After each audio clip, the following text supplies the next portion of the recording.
Buenas tardes.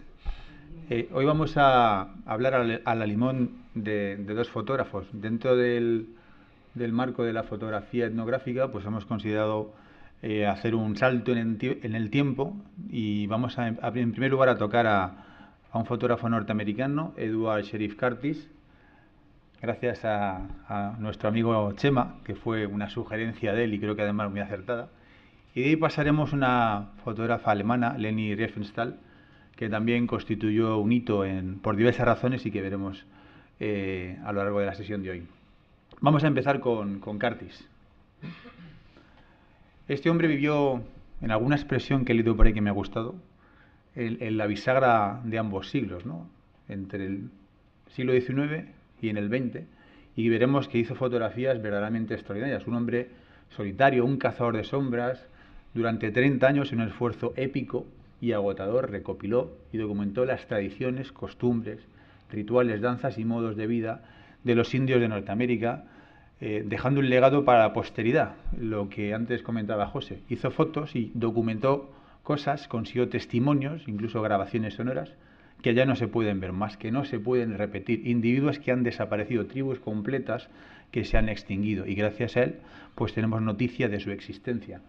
Una epopeya sublime, como dadas las dificultades de esta tarea irrepetible, esto no se puede hacer más, que se condensó en una enciclopedia de 20 volúmenes, pues un trabajo sin precedentes en aquel momento, y como también he leído por ahí, una de las obras más excelsas y hermosas publicadas a lo largo del siglo XX.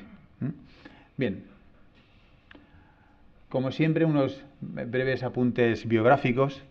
Edward Curtis es un fotógrafo norteamericano al que los propios indios llamaban el cazador de sombras, the shadow catcher, porque de alguna manera probablemente al ver esas instantáneas en las que inmortalizaba también no solo la figura sino las propias sombras de los indios de Norteamérica. Bueno, él nace cerca de Whitewater, en el estado de Wisconsin, en 68. Su padre era predicador y veterano de guerra, y gracias a que su padre se trasladaba también a caballo de pueblo en pueblo, pues él le acompañaba en jornadas a caballo y fue acostumbrándose al campo, a la montaña, al monte, al paisaje, a la vida al aire libre, y eso se traduce después en sus ganas de vivir en sintonía con su entorno y de documentar toda esa riqueza paisajística, cultural y etnográfica que él desde pequeño vivió. Bueno, tras la guerra civil se traslada a Minnesota y comienza su interés por la fotografía. Lo más sorprendente, y antes comentábamos antes en la sesión, es que este hombre apenas estudió. Sí. Con una instrucción de creo que 5 o 6 años en la escuela, consiguió hacer un trabajo extraordinario. Envidia de científicos de prestigio, lo que generó recelos en la comunidad científica, etnográfica, y sin embargo también despertó la admiración de muchos otros. Desgraciadamente murió casi en el anonimato. Él su primera cámara la construye prácticamente de una forma artesanal y aprende un poco el proceso de una forma autodidacta, y a los 17 años, pues como vemos, empieza a trabajar como aprendiz de fotógrafo en la localidad de Saint Paul, en una época además en la que los conocimientos de la técnica también eran muy importantes, por las dificultades de la manipulación de las placas, el revelado, es decir, había que ser prácticamente un científico. Su familia después se traslada a Washington y vemos aquí en la escena, ese es el joven Curtis, y uno de los mapas, creo que es de Alaska, de la zona de Alaska, donde se documenta o se refleja pues parte de sus viajes, y de estos mapas acompañaban también este trabajo de carácter enciclopédico. Bueno, como hemos visto el anterior, forma un estudio con Thomas Guptill también y empieza como retratista, lo que le empieza a generar un notable prestigio dentro de la comunidad de fotógrafos. Y bueno, en los años 90 comienza a fotografiar tribus locales como los Puchés, como vemos ahí en 1890. Realiza la primera fotografía de un indio nativo americano en 1895, de la princesa Angeline Atka Kikisomolo, hija del jefe de una tribu que son los Suaquamish, constituyendo, como decíamos, el primer retrato de un nativo americano. En 1898 conoce a Clinton Hart Merriam y George Baird Grinnell. Él salía a fotografiar el paisaje y en una de esas excursiones se encuentra un grupo de excursionistas científicos que se han extraviado y hace de guía. Y en ese encuentro casual, cuando les echa una mano, él les enseña un portfolio, ellos quedan maravillados del trabajo de Curtis y le invitan a una expedición a las tierras de Alaska, una expedición de carácter científico, donde fundamentalmente realizó fotografías de paisaje, incluso de corte geológico.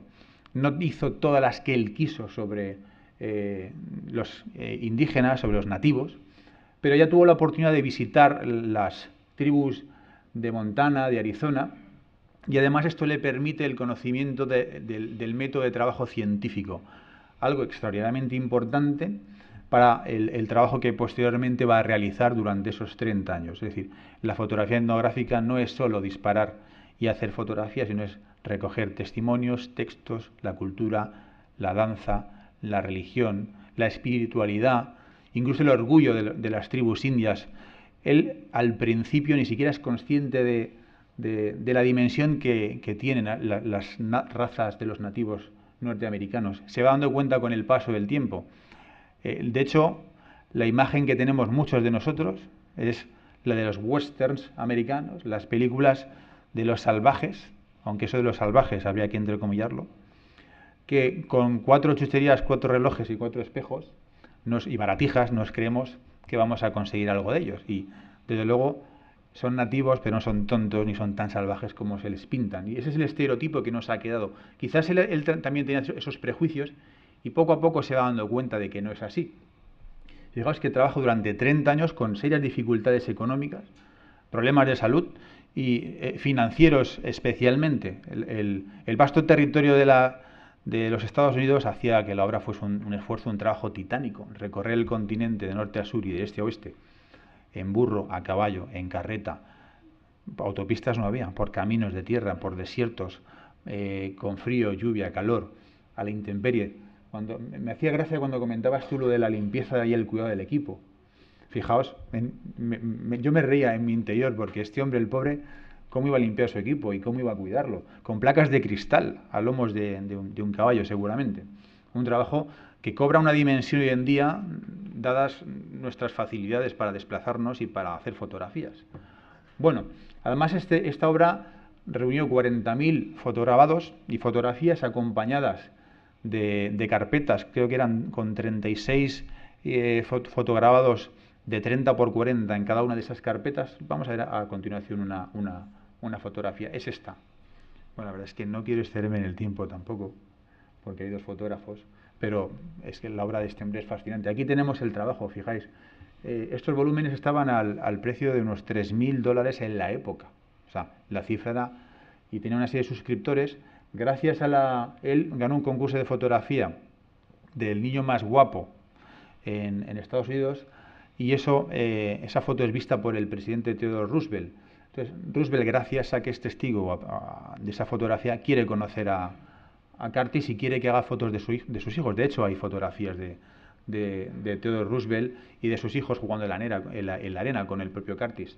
Y gracias a su vez al presidente norteamericano, se interesa por el trabajo y le pone en contacto con el financiero JP Morgan, el banquero, y en una entrevista que tiene con él en su estudio, a los 2 minutos prácticamente lo ha despachado. Y antes de marcharse, él abre el portfolio que lleva, y gracias a que abre ese portfolio y ve las fotografías, inmediatamente le da, creo que son $1.500 cada año durante el trabajo que va a realizar. Casi la casualidad, por así decirlo, ¿no? Muy bien. Bien, él es, además de esto, para ganar dinero que le permita soportar estos gastos, pues debe tener otras fuentes de ingresos. Escritor, cineasta y promotor de la música india. Grabó 10.000 horas con el invento de los cilindros de cera, que creo que fue, pues no sé si fue de Edison, no lo sé. 10.000 grabaciones de conversaciones, de música, de ritos, de danza. Y además él noveló o documentó una serie de libros, como son Indios de tiempo atrás, En tierra de cazadores de cabezas, Cartas de amor indias, en la que él aporta las fotografías de una novelista norteamericana, Mary Ellis Ryan, de tal manera que se vendían y podía obtener ingresos adicionales. Hizo además un documental o una película que es En tierra de Los cazadores de cabezas. Es una película de ficción donde además recreó escenas, decorados con actores nativos. Hablábamos también que él pagaba, él contrataba figurantes, él recreaba escenas, él incluso batallas. Se le criticaba por esto, los de la comunidad científica criticaba esa forma de obtener esos documentos y esas fotografías. Lo que no cabe ninguna duda es que si no lo hubiera hecho, no hubiera quedado para la posteridad ese testimonio. Aquí vemos una fotografía, una captura de uno de esos libros, con una fotografía y el texto, la ficción novelada por Curtis. Además, trabaja o colabora en Hollywood, en Un alto en el camino, que dura unos 6 años más o menos, y colabora en películas en lo que es la sección de foto fija: Tarzán, The Policeman, Los 10 mandamientos, La costilla de Adán, Rey de Reyes, películas que nos suenan a todos más o menos, de Cecil B. DeMille. El 21 de octubre, prácticamente, si no hay la ignominia, pero sí desconocido para gran parte del público y de los científicos, pues muere en Los Ángeles víctima de un ataque cardíaco tras dedicar toda su vida a este trabajo sin precedentes y absolutamente épico. Vamos a ver una selección de fotografías. Además, hoy, para la sesión de hoy, me he permitido por primera vez poner fotografías a tamaño completo. Yo no sé cuál será vuestra impresión al final o vuestra sensación, pero a mí creo que merecía la pena, no solo para valorar la obra, sino para que nos diéramos cuenta de la calidad técnica alcanzada por este hombre, que además se especializó también en las impresiones con oro, lo que llaman gold tone o el orotone. Y vamos a ver, de hecho, aquí fotografías en blanco y negro y otras con ese virado tan propio de la fotografía de Curtis. Este es el jefe Clanaz en 1923. Aquí 2 escenas de ritos apaches. Una es una danza para recuperar la luna tras un eclipse. Y la de la izquierda es en 1908 también, pues una representación, bueno, pues de un rito, de alguna costumbre también de los apaches.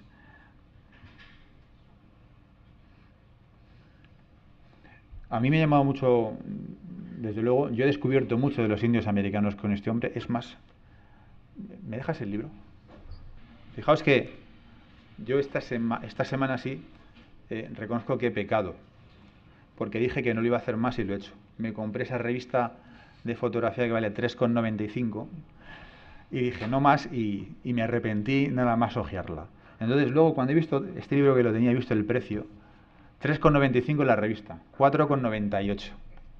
Entonces, claro, ya lo tenía, pero yo os recomiendo este libro, que además es de Taschen, como tantos otros de Taschen, con una estupenda calidad en la impresión de las fotografías, a un precio más que razonable. Y bueno, pues uno poco a poco va haciendo una... A mí me gustaría que hicieran más libros de estos, porque la verdad es que son muy poquitos los que hace de estos, pero permite tener una buena colección. Ahí creo que son 7, 8 al menos son los que yo tengo, Man Ray, Duano y alguno más, ¿no? Yo creo que África de Riefenstahl, que son 2 volúmenes, es de Taschen también. Es de Taschen, lo que pasa que es un formato más grande, sí. Lo vas a ver, Los indios de Norteamérica. Sí. Y es uno de tus favoritos este autor. También. Fíjate que en eso que hemos comentado de hacer la selección de los 10 fotógrafos, me estoy planteando hacerlos de 10 de los que no haya hablado. No sé, no lo sé. En fin, me lo pones cada vez más difícil. Bueno, fijaos esta fotografía de 2 poblados, o del mismo poblado, del poblado de Hualpi, cómo rompe ese estereotipo que tenemos nosotros de las típicas tiendas, o los tipis creo que se llaman, de los indios que viven debajo de una higuera o de un algarrobo, si se me permite la expresión, pero hacían construcciones, tenían cultura, ritos, tradiciones. Era, desde luego, de salvajes, nada de nada. Pasamos a la siguiente. Aquí, bueno, 2 indios con sus tocados de plumas, con el caballo. En Curtis, además, uno descubre un paisajista también. Su formación y sus paseos por el monte le permiten también realizar bellas composiciones armoniosas sobre el paisaje, y que aquí además introduce el elemento humano. Esta foto, sin la presencia humana, cualquiera de estas dos, ya tiene una profundidad, tiene valores compositivos, donde se ensalza y destaca la belleza del paisaje, y además el elemento humano presta o completa la composición, como vemos, de una forma muy lograda. Bueno, otro indio en los Grandes Lagos, un sujeto a la izquierda, sujeto y fondo, en una frase tan repetida, ¿verdad? Y a mí bueno, lo veremos a continuación. Podéis descargaros fotos de Curtis a excelente calidad. Algunas de estas que yo he conseguido en formato TIFF. Veréis la página de la librería del Congreso, donde ya os hablé cuando hablamos de Dorothy Lance y de Farm Security Administration. Ahí tenéis algunas de 12 están en formato TIFF y algunas hasta de 58 megas, con lo cual el que quiera hacerse un póster en la habitación de casa, y son gratuitas además, te las puedes descargar libremente. Fijaos, esta foto de la izquierda la podéis obtener con el virado tan característico o en blanco y negro, y a mí me sorprende la calidad, la nitidez de foco de la impresión, además del resto de valores que presenta la fotografía. Bueno, dos ejemplos más de ritos, de costumbres, de tradiciones del propio Curtis que observó. No me quiero liar mucho porque viene todavía Lenny. Retratos, desde luego realizó retratos fantásticos. Se le acusó de ser un hombre solitario, no es cierto. Detrás de un gran hombre también hay un gran equipo muchas veces. Y este hombre trabajaban hasta 17 personas, porteadores, exploradores. Iba meses antes, él mandaba ojeadores, exploradores, a contactar con las tribus, a ganarse su confianza. Él llegó a dominar varias lenguas indias. Él llegó a ser aceptado, al principio recibido con recelo, pero después aceptado no como un hermano, como un miembro de las tribus, sino como querido, respetado, precisamente por el interés y por la sinceridad en el acercamiento que demostró con los indios, que no buscaba, no había un trasfondo económico, sino verdaderamente mucho más allá. A mí me gustan de las fotografías más el carácter del pueblo indio, su orgullo, su espiritualidad, su prestancia, su elegancia, su distinción. Todo creo que queda muy bien reflejado en los retratos, especialmente como estos que vemos aquí, o estos otros que vemos a continuación, con muchas veces absolutamente, yo creo que en tiendas seguramente en las propias tiendas de los indios, con iluminación natural. Bueno, dos fuentes, hay muchas fuentes. Afortunadamente, este es un fotógrafo donde se puede encontrar mucha documentación en Internet. Si queréis, muchos son usuarios de Flickr. Ahí tenéis un álbum de Flickr que podéis encontrar fácilmente con una búsqueda que hagáis en Google. Y la de la derecha es una captura de pantalla de la librería del Congreso de los Estados Unidos, de la biblioteca del Congreso de los Estados Unidos, donde está una colección enorme de fotografías. Bueno, y para terminar, antes de pasar a Leni Riefenstahl, pues algunas fotos a pantalla completa, en gran tamaño, que sorprenden. A mí verdaderamente me he quedado sorprendido de la nitidez, de la calidad técnica, además de los valores compositivos, etnográficos, etcétera, etcétera, de sus fotografías. Fijaos, o sea, este bodegón, lo armonioso que es, pero además lo excelentemente iluminado y la distribución tan estudiada de las piezas que ha dispuesto. Bueno, estos son mis dos retratos favoritos de los que he visto. Seguramente tiene decenas, digo decenas, a lo mejor centenares, no lo sé. Pero ambos me parecen retratos pues dignos de Olga incluso. Bueno, y un indio a caballo también, en un paisaje, pues a mí, verdaderamente te dan ganas de lanzarte al paisaje, incluso de bañarte en estas aguas, ¿no? tan tranquilas. Esta es una de mis favoritas también y creo que es la última que he dejado. Me parece una fotografía excelente. Y esta es, bueno, como vemos además es un paisajista extraordinario.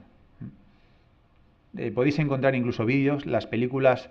Bueno, este hombre además se preocupó por hacer un recorrido por los países, por todos los Estados Unidos con una ópera, A Vanishing Race, o más bien un musical. A Vanishing Race, traducido sería como una raza en extinción o en desaparición. Que se desvanece. Sí. Que se desvanece. Y bueno, la verdad es que con un compositor además norteamericano en los que proyectaban fotografías, y ese compositor norteamericano, no recuerdo el nombre, con música de los indios norteamericanos, pues hacían una puesta en escena que el primer año fue bastante bien, pero después fue absolutamente ruinoso. Esto, es decir, esto lo podéis encontrar, hasta los vídeos, hasta la película, está casi todo en internet, afortunadamente. Bueno, y este era Curtis. Esta fotografía es anónima, en 1951, como veis, bueno, murió también con bastantes años de edad. Y de Curtis vamos a pasar a la siguiente, que es Lenny. Perdona, Vale. no puedo evitar Bueno, hacer un comentario sobre el admirado Curtis.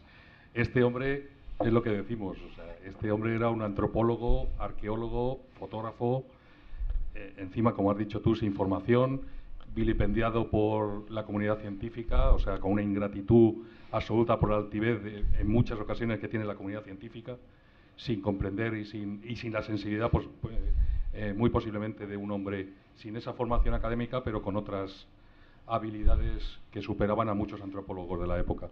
Entonces, solo destacar que es impresionante, por ejemplo, esa foto que has comentado tú, una especie de bodegón, es una foto absolutamente arqueológica. Y también él reflejaba lo que es lo multidisciplinar de la fotografía etnográfica. Reflejaba paisajes, reflejaba tradiciones, hacía retrato, o sea, reflejaba mucho de los campos que afectaban a un pueblo como eran en esto. O sea, yo creo que la esencia de la fotografía etnográfica está en Curtis, creo, y la sensibilidad que tuvo, lo que decíamos antes, ante un pueblo que, si hablamos de presión antrópica contra pueblos indígenas, los indios norteamericanos fueron paradigma de esa presión y de esa falta de respeto hacia las tradiciones por parte del mundo civilizado, moderno, entre comillas. Y bueno, pues creo que es un autor, un fotógrafo y muchas cosas más, al que le debemos pues el conocimiento de una cultura, como bien has dicho, con unas tradiciones, una profundidad religiosa, un respeto por la naturaleza tan enorme, que creo que es un autor que me alegro mucho que lo hayas al final seleccionado en tus muy buenas charlas. Muchas gracias. Hombre, fíjate que hay una cita de Leni Riefenstahl que nos viene al pelo, pero me la reservo hasta el final, porque creo que viene en la última diapositiva, pero que resume un poco toda la filosofía y todo lo que estamos hablando. Fíjate hasta qué punto fue incomprendido que gran parte de su obra, es decir, el documental o la película de ficción que hizo, se gastó casi $20.000 en acabarla. Y al final, como nadie la quería y no se proyectaba ya en ningún sitio, se la vendió creo que al Museo de Historia Natural de los Estados Unidos por $1.500.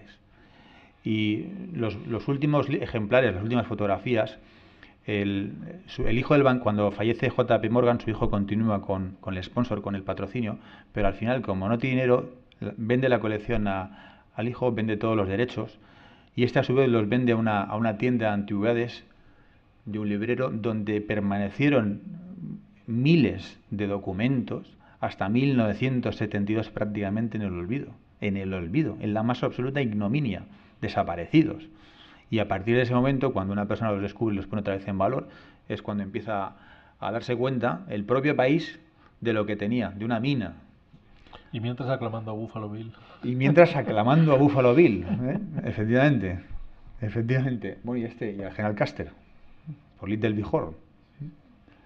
Bueno, vamos a hablar de Leni Riefenstahl, una mujer polémica y controvertida. Fijaos que con un pasado además que le persiguió toda su vida.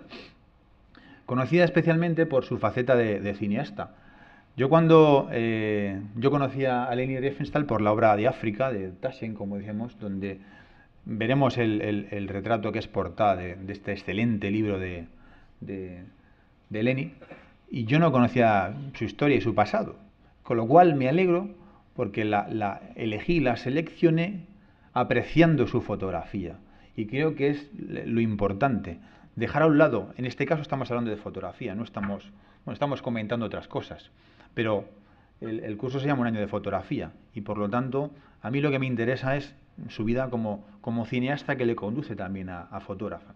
Fijaos que Berta Ellen Amalie Riefenstahl nace el 22 de agosto de 1902 y muere en el 2003.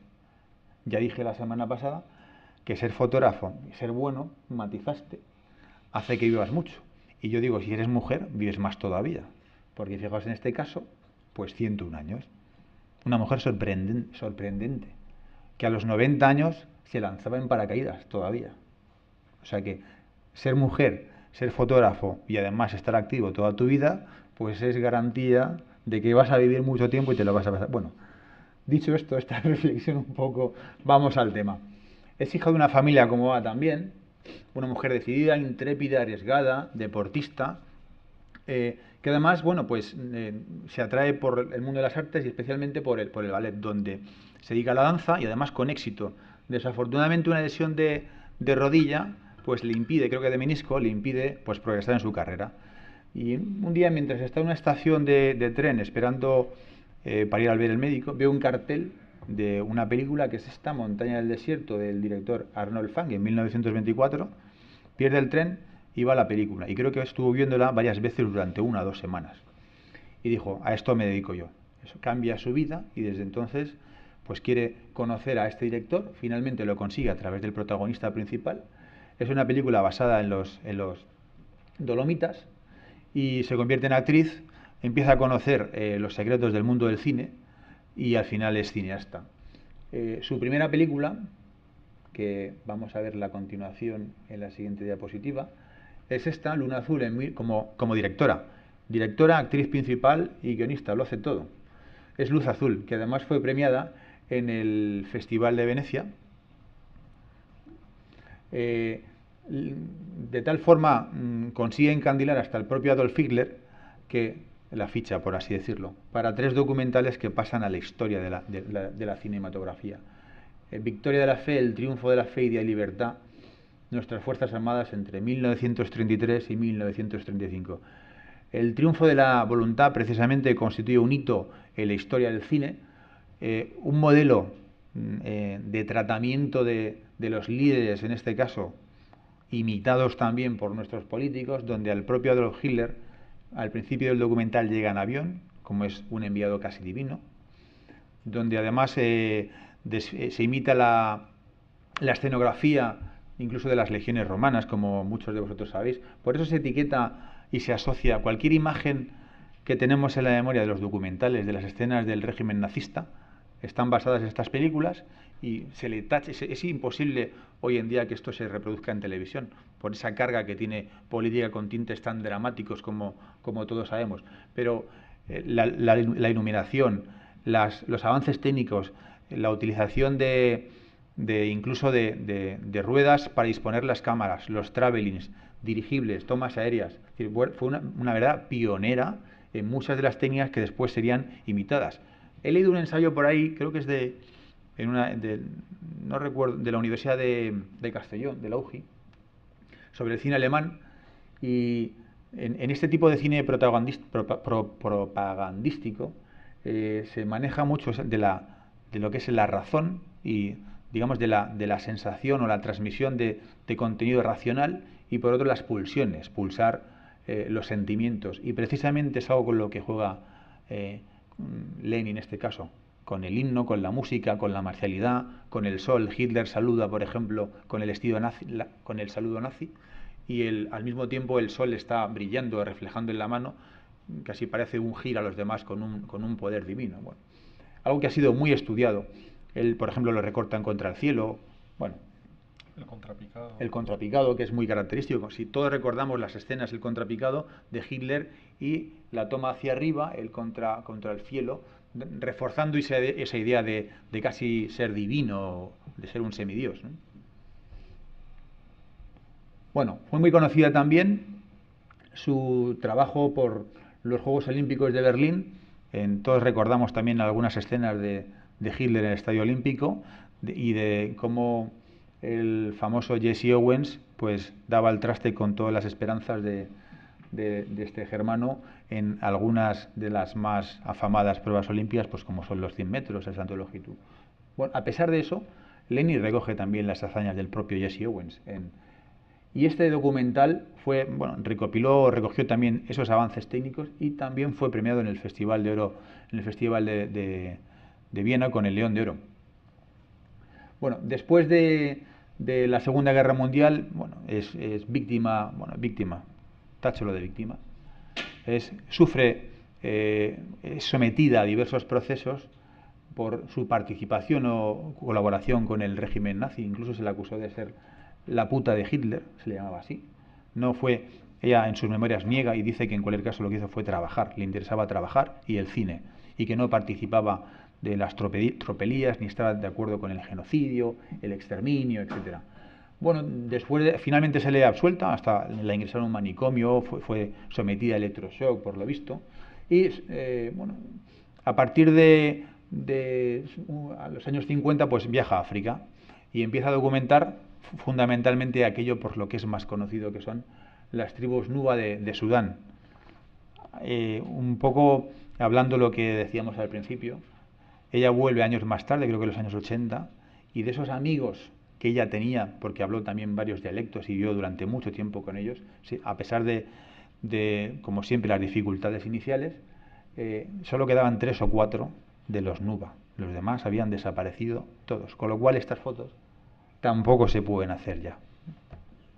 Bueno, esta es una portada de la película Olimpia, Juegos Olímpicos de Berlín, de 1936, dirigida, producida y guión por la propia Leni Riefenstahl y León de Oro en el Festival de Venecia. Aquí la vemos con Adolf Hitler, otra portada o un póster diseñado para los Juegos Olímpicos, y debajo pues vemos estos carros un poco rudimentarios, pero que constituían algo absolutamente novedoso y pionero en la época. Algunas de las fotografías que realizó, la foto fija, donde además el culto al cuerpo e incluso las referencias a la mitología griega, a los dioses, al fuego purificador, a los elementos tierra, fuego, aire, está presente en toda su fotografía iconográfica, incluso podríamos decir. Algunas de estas fotos, los nadadores nunca tocaron la piscina, el agua de la piscina. Utilizó cámaras fotográficas, incluso también submarinas, como vemos en la del centro y en la de la izquierda. En todas, fijaos cómo juega con la iluminación, especialmente que se nota en el lanzador de jabalina, con esa iluminación trasera que le recorta contra el fondo, un foco que le ilumina la cara, en fin, es una iluminación muy estudiada también y muy propia del cine. Bueno, vamos a ver una selección de fotografías. De esta época es cuando se implanta el canon de 8 cabezas. Hasta ahora estaba vigente el canon de 7,5 cabezas y a partir de aquí se instaura más el canon de 8 cabezas. Bueno, esta es la portada de los últimos de los Nuba y los Nuba de Kau. No solo fotografías de estas tribus, sino también a los Masai y otras fotografías de tribus africanas. Bueno, y algo pues muy diferente a lo que ella hizo en sus orígenes. Quedó fascinada por los pueblos africanos y además, bueno, pues recibió muchas críticas. Si pasamos alguna otra foto, por los guerreros, por el culto del cuerpo, que recordaba, en palabras de algunos, su pasado también alemán y nazi. Especialmente crítica con ella fue Susan Sontag, la norteamericana famosa, entre otras cosas, por ser pareja también de Annie Leibovitz y por escribir un libro muy influyente que se llama Sobre la fotografía. Bueno, aquí la vemos con una de sus fotografías, que esta es la portada del libro de Taschen. Es difícil, bueno, esta es la cita que decía. Allí donde se despliega el lado oscuro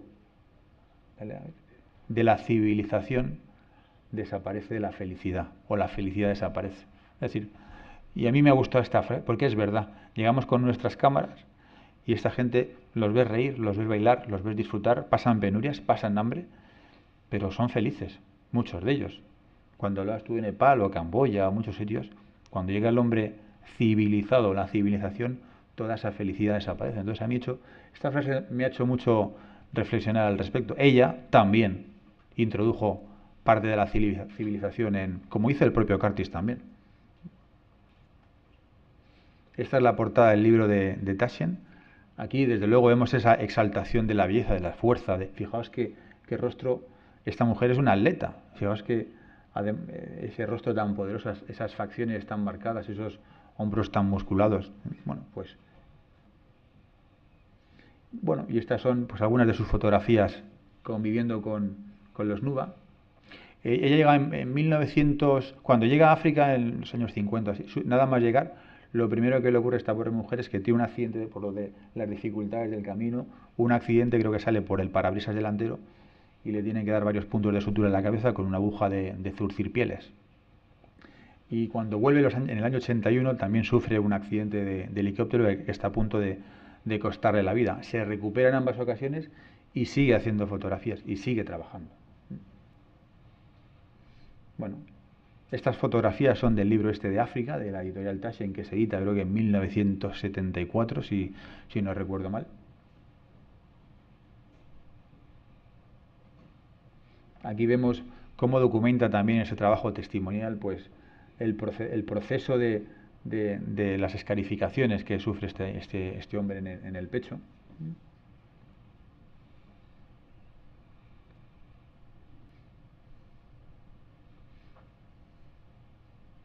Aquí no está ella. Bueno, en fin, en definitiva, pues como vemos, retrata los niños, la gente, las costumbres, ritos, un poco pues la vida y el modo de entender su relación incluso con la tierra de esta tribu hoy desaparecida. En cierta medida sí que está ella, porque está el sombrero ahí con los... Es verdad, es verdad. Estaban posando. Estas son fotografías a doble página. Algo no siempre es sencillo de insertar en los libros, ¿verdad? Estas fotos apaisadas a formato completo, pues el tratamiento editorial es muy difícil siempre, es muy difícil. Algunas veces parten lo mejor de la fotografía por en medio y destrozan eso cuando no las cabalgan unas sobre otras. Da la sensación que no le queda otra salida que hacer estas cosas, ¿no? Porque en Alemania no hubieran dejado que hiciera nada más. No, de hecho, ni en Alemania, y prácticamente ya quiso seguir haciendo cine y no le dejaron ni en Alemania ni en ningún otro sitio. Tuvo muchas dificultades, confiscaron todos sus bienes, incluso ella durante el bombardeos en Berlín se traslada a Austria y lleva gran parte de sus negativos, de sus películas, pero al final se lo confiscan todo, primero los norteamericanos, luego los franceses, y ella quería seguir su carrera como cineasta, pero tuvo muchas dificultades. Seguramente esa es una de las razones porque también finalmente se decide por esto. Aunque bueno, nos queda una etapa más que es la que vamos a ver al final.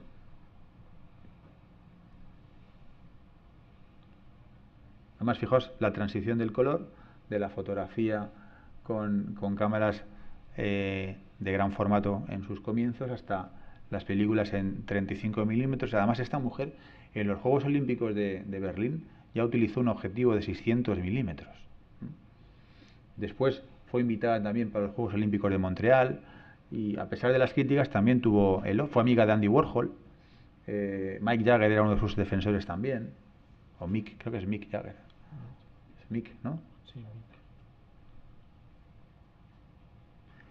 Bueno, y en el año 2000 pues visita por última vez África, bueno, en el 2003. Sudán ya era un país distinto, ya no se podían hacer muchas de las cosas que ella hizo. La guerra, el islamismo e incluso el progreso llegó a Occidente y cambió muchas cosas. Sus amigos Nuba apenas eran ya un puñado, 3, 4, 5. Vestidos además y desprovistos de su identidad. Aún pudo hacer más cosas. Con 72 años y fingiendo tener unos 20 años menos, hizo un curso de submarinismo y descubrió la belleza del mundo submarino. A la izquierda la vemos buceando en 1980 y entonces esto se traduce en dos obras que son Jardines de Coral y Maravillas bajo el agua y un documental, una película que es Impresiones bajo el agua, presentada cuando tenía 100 años, no, ni más ni menos, y se puede adquirir, que vemos aquí a la derecha, el DVD Impresiones das Wasser o algo así. Es que el curso de alemán estoy en ello. Bueno, desde luego yo no he visto muchas fotografías submarinas, las que he conseguido no son de buena calidad, por eso no. Pero aquí vemos una fotografía ciertamente rica en colores. Sabemos de la complejidad de la fotografía submarina, como vimos en la sesión correspondiente, por la iluminación, por la dificultad del equipo de bucear, etcétera, etcétera, ¿no? Pues llegó a ser también una maestra en esta disciplina. Y está siendo joven, esa es su firma. Quiero mirar, eso es todo. Esa es mi vida, quiero mirar. Y ahora, si vamos bien de tiempo, creo que sí, vamos a acabar con un pequeño vídeo sobre Edward Sheriff Curtis.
Bueno, solo dos cosas. Yo creo que he puesto para el final esa foto que con una mirada creo que se puede decir mucho, y esa última fotografía del indio es extraordinaria en ese sentido.